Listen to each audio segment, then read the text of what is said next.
With Elon Musk in the spotlight almost daily for his DOGE reforms of the federal government, we're watching for the impact on Tesla stock.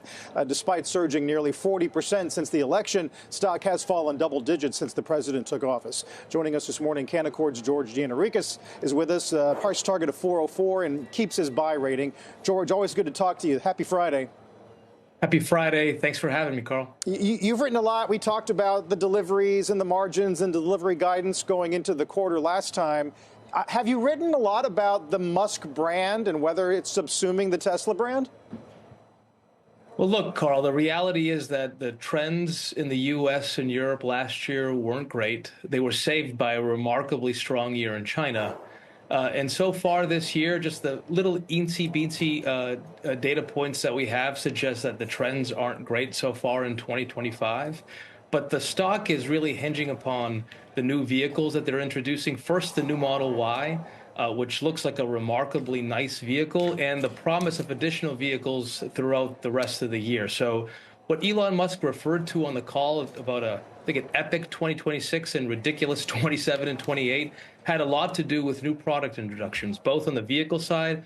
Obviously, they're going to start ramping Optimus production. So we'll have to wait and see. We kept our buy rating because usually in technology or in vehicles, when you have new products coming out, and the company's done a really good job of introducing new products that people like, those tend to really move the P&L and reinvigorate growth. So that's what we're hoping for, and we'll see. We'll find out how compelling the new vehicles are. So far, so good with the new Model Y.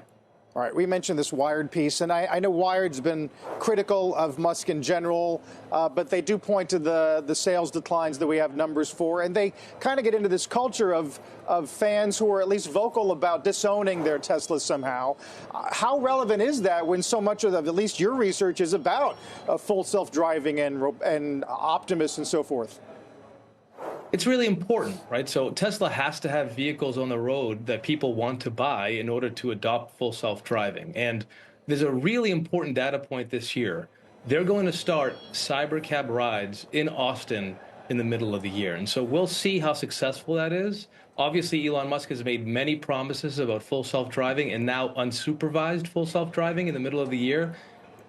The autonomous business is incredibly important for Tesla going forward, not just because we said so, but because Elon Musk has said so. So number one, they have to see better adoption rates for people who already own Teslas that can adopt it. That'll move the margins. But also, they have to have a successful launch of the Cybercab in Austin this year for people to believe that their technology approach is the right one. Their technology approach is controversial. They're using only cameras. Other companies that we cover in this space use multiple sensors, and according to the company, they're relying on a neural network approach, i.e., there's no software encoding. You don't have engineers who are overriding the AI to make decisions for the vehicle. So we'll see. How do you think about just the overall valuation levels? I know you have a buy rating on the stock, but isn't it still pretty expensive despite having shed, hundreds of billions of dollars in the last 2 months? Slight rebound here, but I mean, this is still a pretty expensive stock, especially as you're looking pretty far out for some of these upside catalysts, right? Look, you're going to have to pay an expensive multiple for a company like Tesla for a premium asset in the space.